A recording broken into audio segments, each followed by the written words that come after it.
and gentlemen, welcome to the Salty Pastor Podcast, a podcast here to help you know what you believe, why you believe it, because what you believe drives who you are, how you view the world, and how you experience life. My name is Jesse Mayer. I'll be your host, and we can't do the Salty Pastor Podcast without the Salty Pastor himself. Please welcome Dr. Douglas Peak. Well, thank you, everyone. We are here for you. This podcast, obviously, as I said on Tuesday, it's free. And one of the reasons why we do all this work is because what helped me discover who I am and what reality I'm actually living in, I know that's a metaphysical question, but it's an important one to answer. Who are you and why are you here?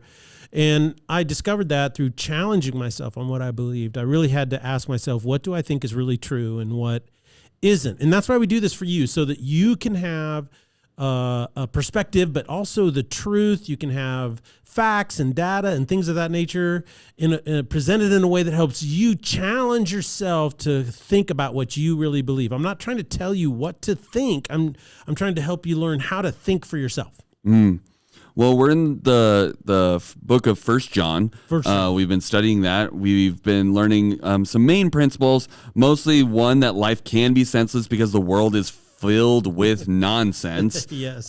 2, John says we can only find real truth when we are renewed by Jesus. Yeah. And 3, we need to identify false ideologies in order to avoid falling into confusion or nonsense. So if you could boil it all down into one main point, one main principle, just one main thing, then we can take away from this letter from John, Pastor Doug, what would it be? I would say it's about confusion. It's all about confusion. It's these Gnostics had taken language of Christianity. They reinterpreted the meaning, or they redefined the words. And then they pick and chose little factoids to try to support their claim. And it was just enough true to confuse people. So people were really confused. And what's happening is that this is going on today. And so I think the best thing to do is to realize how John wrote his letter to counteract the personal agenda of Gnostics. You see, they were teaching enough about Jesus, but they're propagating falsehoods. For instance, one of the things they taught was this. They said is that when Jesus was a boy, he made 2 pigeons out of clay, and then he brought them to life. He was playing with one of his friends, and his friend died, and he raised him from the dead. He did various things of that nature, these is folklore, Right. And it had nothing to do with the actual miracles of Jesus.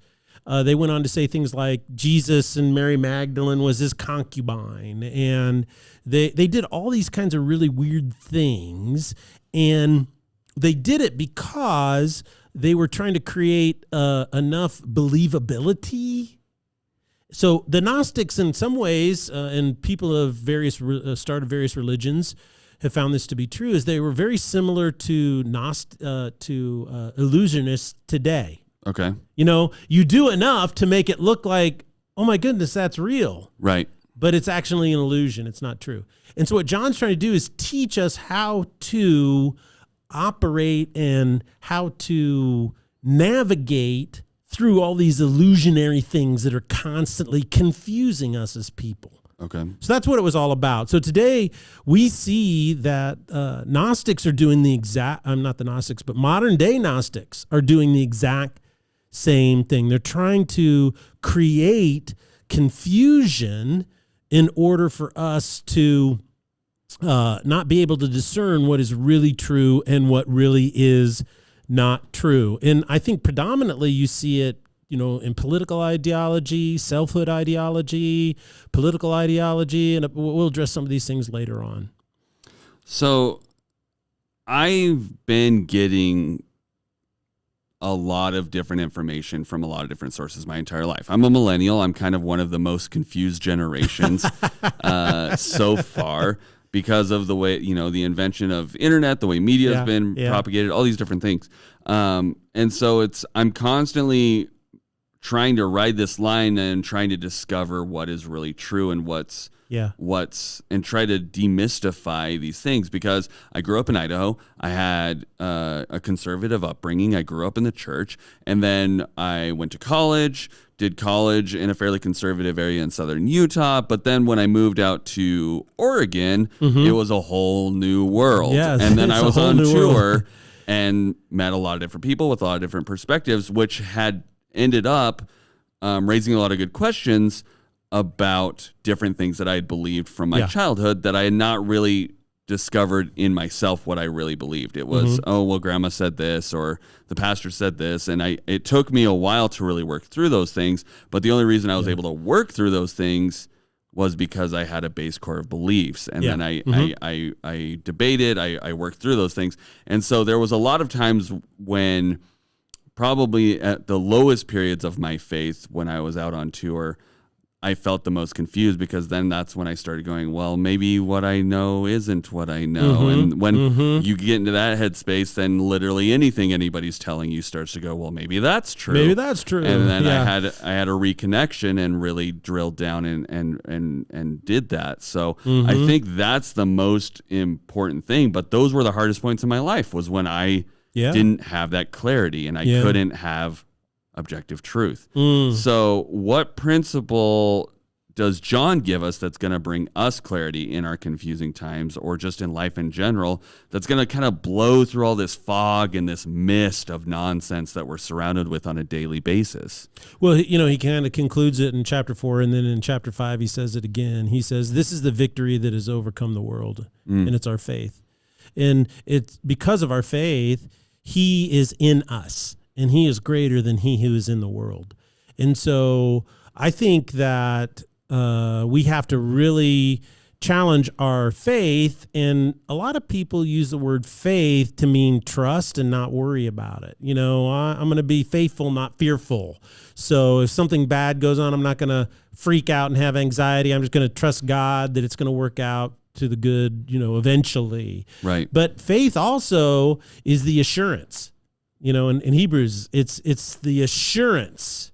And assurance is a sharpening of your mind and your convictions. And so I think one of the best things we can do is sharpen our minds, sharpen our convictions about what we believe and know to be true about the reality in which we live. In other words, basically saying, well, this is what a human being is, and this is what a human being isn't.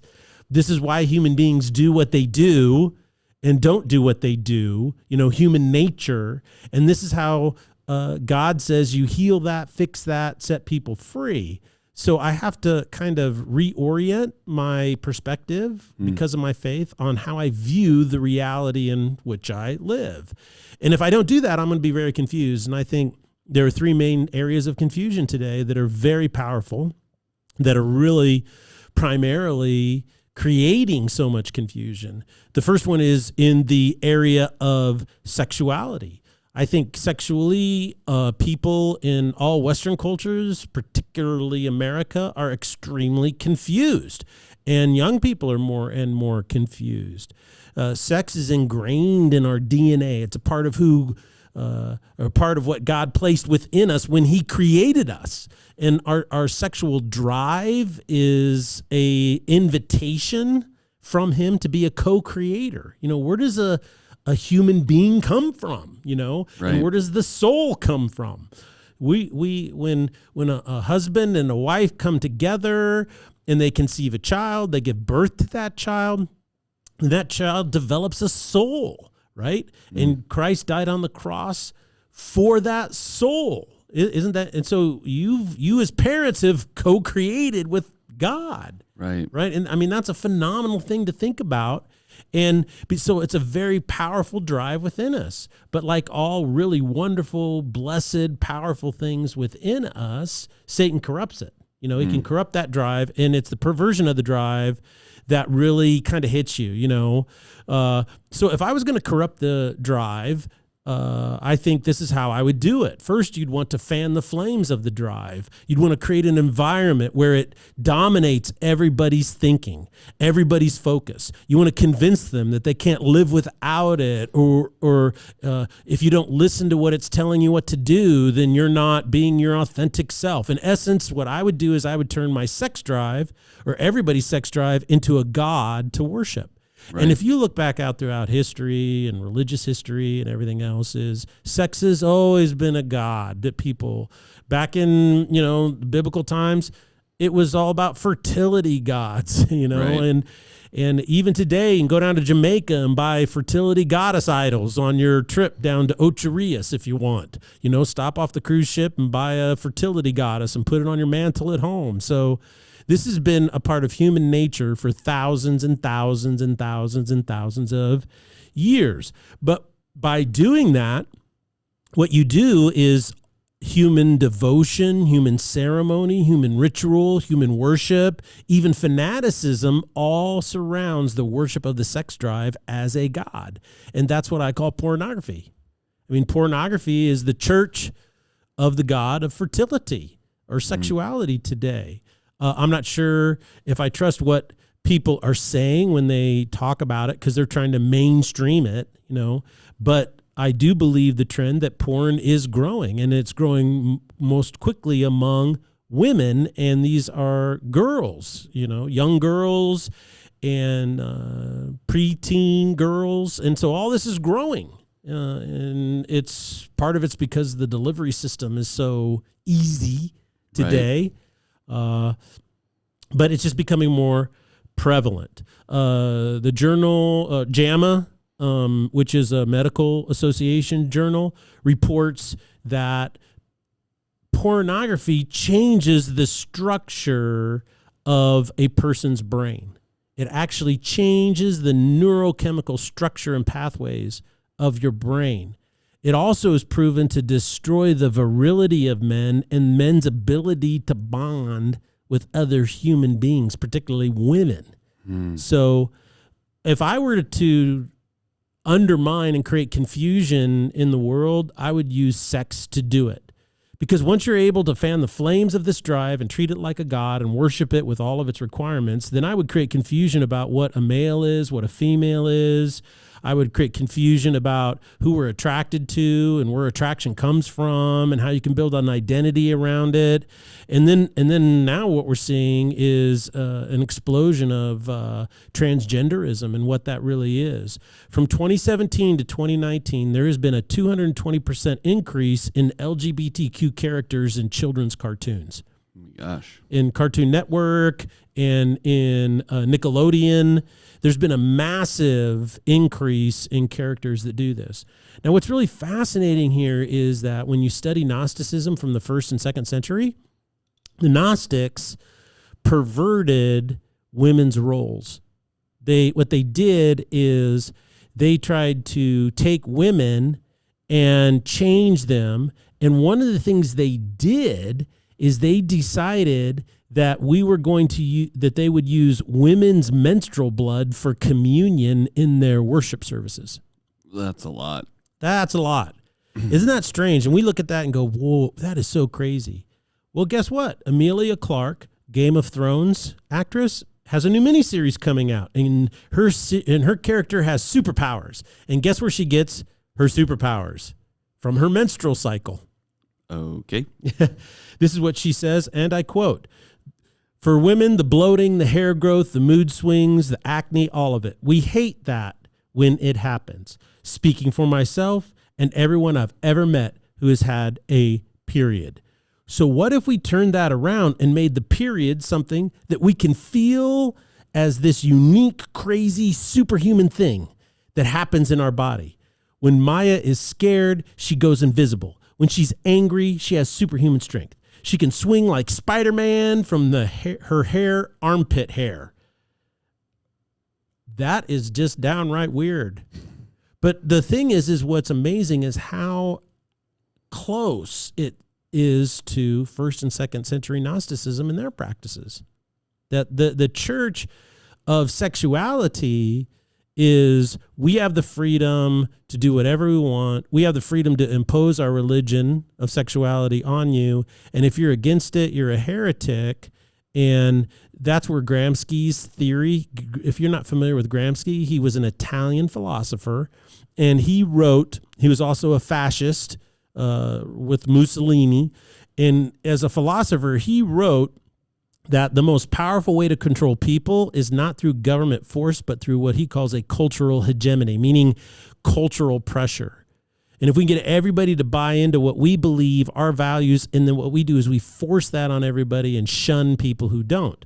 So I would use Gramsci's cultural hegemony to shame, cancel, marginalize anyone who does not worship in the church of sexuality. And similar to the Salem witch trials or the Spanish Inquisition, I would use my ideology, this sexual religion, to get rid of anybody I deemed a heretic, burn them at the stake. So, the fact that I talk about these things on the Salty Pastor a little bit is I'm shocked that I'm not being canceled by, Apple podcasting and YouTube and everybody else, because in their terms of service, the things I'm talking about violate their principles. And so it's really kind of interesting because I don't worship in the church of sexuality. I am in the church that has Jesus Christ as Lord and Savior of all. So I think the confusion today that so many young people are facing is because of the overt sexualization of them. And you see this happening, for instance, one of the most expensive prep schools back east named Dalton. It costs you $55,000 a year to send your little preschooler there, your second grader, third grader. And most people have 2 or 3 kids, so it's pretty expensive. Right. Well, they had a health teacher there, and she was teaching first graders, 7-year-olds, how to masturbate, how to touch themselves and pleasure themselves. And so that's what this prep school was teaching. There's the Library Association has drag queen reading hour. It's kind of falling out of fame because a bunch of those drag queens that show up have been sexually molesting the children and they're being charged with pedophilia.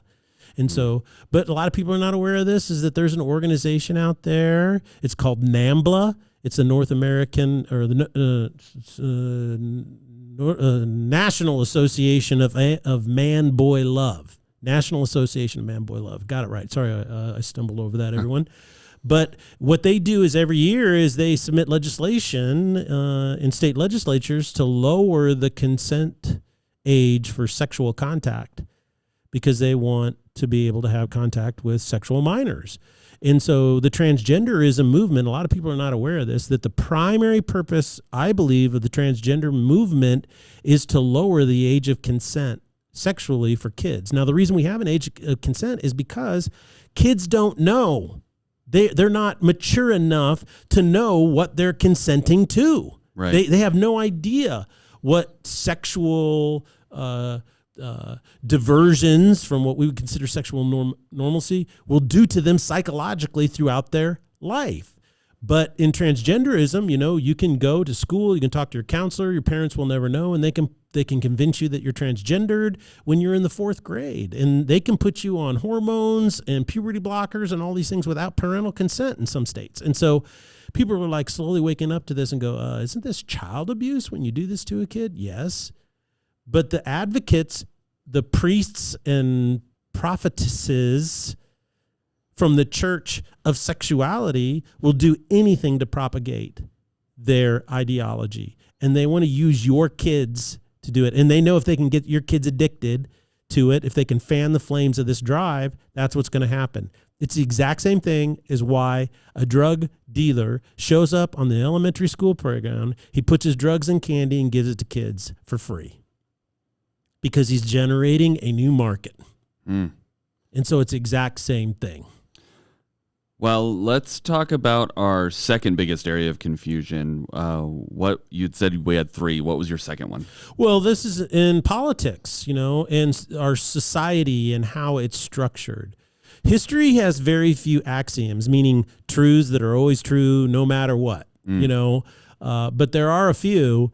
And the first one is no society has ever existed on the basis of moral relativism. It's never happened. Communism and socialism in its forms are slavery and evil. There's no way around that. It's an axiomatic truth from the lessons of history. Societies and nations can only be built on commonality. This is John Locke, the political philosopher's notion of a social contract. And that is that there has to be some agreement at some level of how we're going to be citizens together. So these are axiomatic truths. And nations, empires, they all fall when they become unstable. That's another axiomatic truth. So if something becomes unstable, then you can tip it over. You can enact a revolution. You can do all these types of things. Consequently, if you want to change or bring about revolution, you must create instability within the nation first. Orlando Figes wrote a book called The Russian Revolution, 1891 to 1991. It encapsulates this principle perfectly. As a historian, he shows that during the 1600s, 1700s, and 1800s, 300 years, Russia was one of the most stable nations and empires, economically prosperous in the world.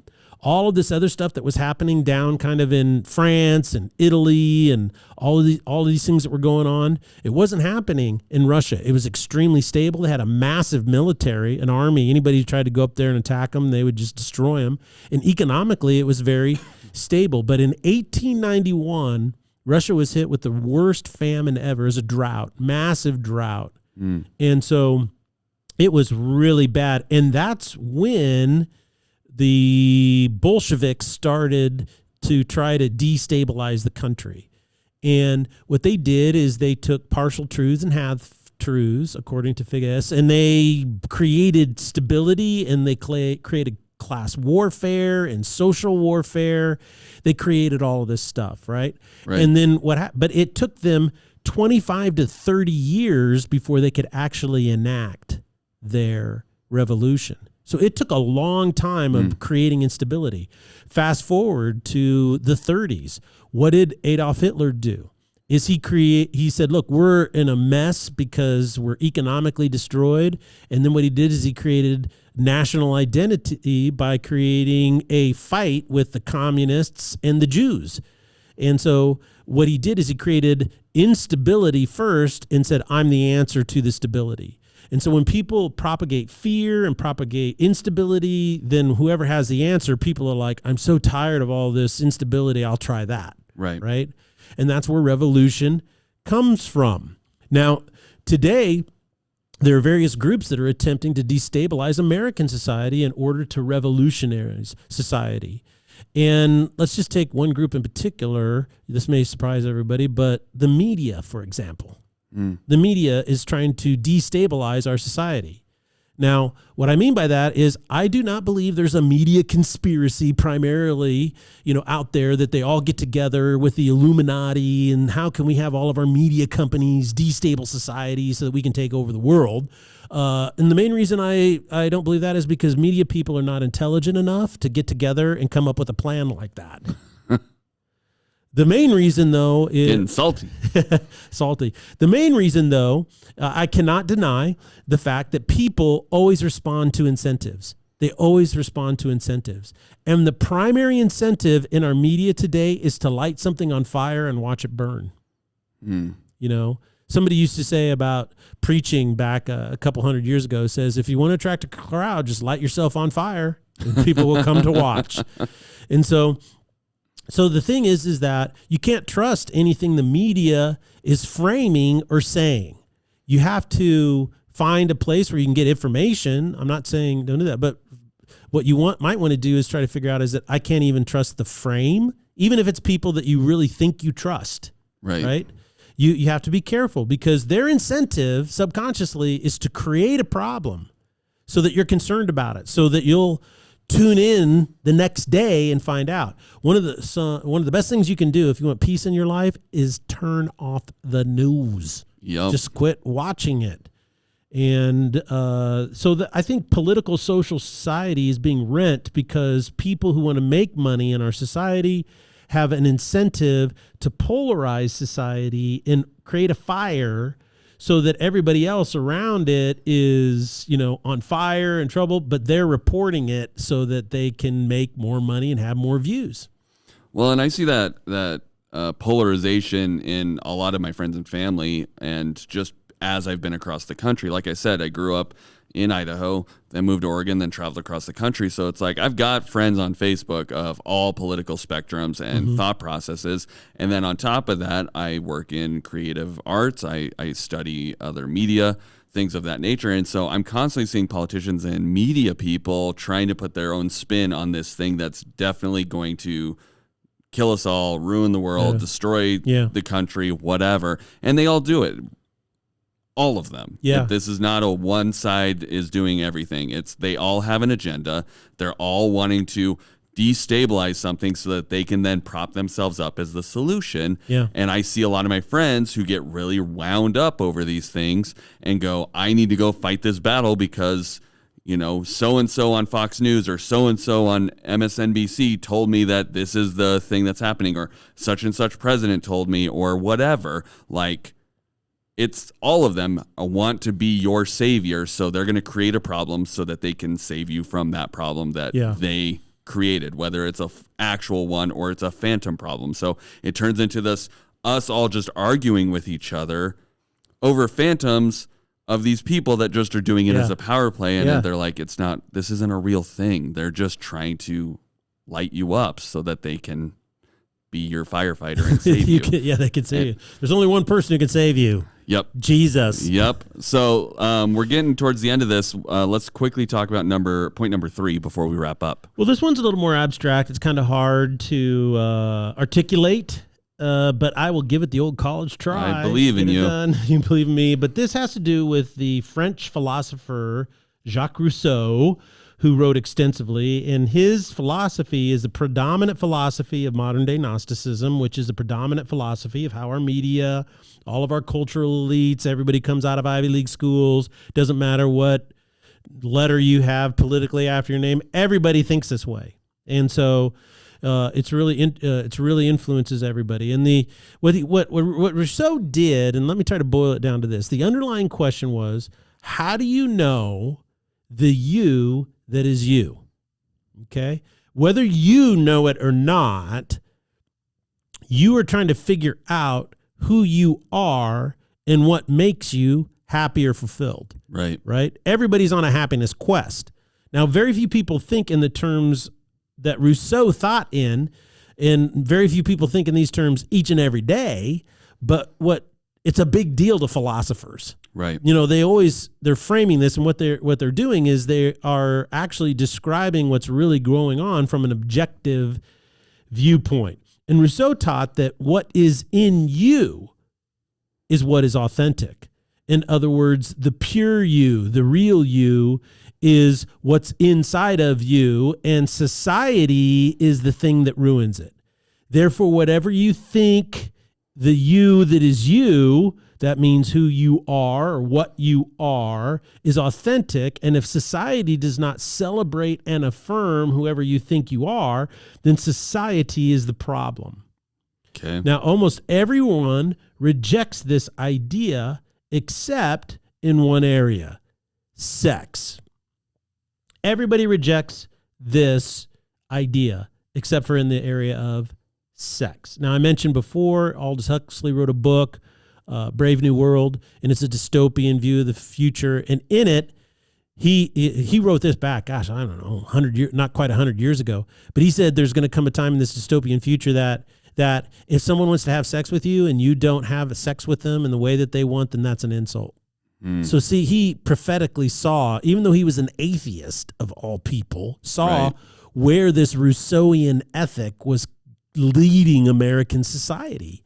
And so almost everybody, though, rejects the idea except for when it comes to sex. For instance, if someone comes up to you, let's say you sell cars for a living, or you own a dealership, and someone comes up to you and says, hey, you're going to sell me that car for half its value. What do you say? You're a nut. No. Yeah, you go to a hospital or a doctor. You're starting to see this play over into healthcare a little bit, but before you go see a doctor and say, hey, can you help me? And the doctor says, here's a prognosis. You need to compensate me for that. Now we're saying, no, you need to treat me for free because it's my right. Right. See, it's starting to see how it's kind of shift a little bit. Yep. It's shifting. We could go down the list on all this. We just don't have time to. So the only place that this idea makes any sense at all is when you couple it with the sex drive. So if the sex drive is worship and exalted, then your drive to have sex with anyone you want in any way you want is the authentic you, the real you, the you that is you. So you had better listen to that you that's inside of you, or you will never be happy. The reason why you're a teenager and you're despondent, the reason is because you're trying to date people that are the wrong gender, or you're this or you're that. And these ideologies are so destructive to teenagers because this is just the most, puberty, hormones are raining. It's all kind of crazy and confused anyway, right? Right. And so this is, if you were from the church of sexuality, this is perfect breeding ground for you to proselytize and recruit people that are going to support your church, your ideology for the rest of their lives, because they're going to be confused and mixed up the rest of their lives. But what happens is if there is a poor outcome because you listen to them, the church of sexuality, if you've listened to them and there's a poor outcome, let's say, well, I was in middle school and I was just feeling awkward. I felt like I never fit in. Okay, who has... Everybody's felt that at some point. Everybody's felt that way at some point, especially middle school. Yep. So you don't feel that way. So you feel that way. And so someone says to you, well, that's because you're a man trapped in a woman's body. All right? So even though you're a woman, you're actually a man. Gender is socially constructed. So what we're going to do is we're going to help you become a man. Okay, so they start down that process. And then they find out that the outcome is horrible. And so then the answer from the church of sexuality in our culture today is this. Well, that's not your fault. And that's not what you're pursuing's fault. It's the society's fault. There are these people out there who are transphobic. And there are these people out there that are religious. And these people hate you. And because they hate you, then they're false. They're trying to stop you. And that's why you're depressed. That's why you're confused. That's why you're doing that. And it's just so heartbreaking because for so many of these young people, the reason they're confused is not because of the reaction to what they're pursuing. It's because of the lie that was told to them up front. Right. So I think that's one of the things is that like you look at when you really deep into this is 40%, and this is just a horrible, horrible thing. 40% of people struggling with transgenderism commit suicide. I mean, that statistic is off the charts. But people who buy into Rousseau's principle, the church of sexuality, will say, this is because of transphobia. That's why they kill themselves or they can't, find freedom from depression and anxiety and bipolar disorders and things of that nature. However, when you look at the facts, they point in the opposite direction. The rate is the same before transition and after transition. When after transition, after the surgeries and all of the hormones, a transgender person looks exactly like the gender they're trying to adopt. They dress that way. So if a person is out there walking the street, you wouldn't know that they used to be a boy, male, and now they're dressed up like a female, right? After the surgeries and everything. Consequently, there's no connection between how you're received in society after you make the transition to these suicide rates. You go to societies out there that have embraced it fully, the suicide rate is the same. The depression, anxiety, bipolar disorders are the same. So what people are saying is true is not true at all. And it's destroying the lives of people. And so I'd say these are the three major battlegrounds: selfhood, right, sexuality, and political, social. That the enemy is using for one purpose and one purpose only, to create confusion. Because that was the one thing that I said up front of this podcast. It's all about confusion. The more confusion we sow, the more unstable it becomes. The more unstable it becomes, the more it allows us to tip it in whatever direction we want it to go. So, and that's why I think John's letter is so important, because what it tells us is this. It says, this is who God really is. God is love. Right. What you think you're pursuing, that's not love at all. God is love. It tells us who we really are. We are broken and we are in need of healing in our souls. They need to be brought from death to life. And that can only happen through Jesus Christ. The Messiah has the power as God to resurrect and heal our souls from the dead. It is in him and him alone that we will find out who we are meant to be.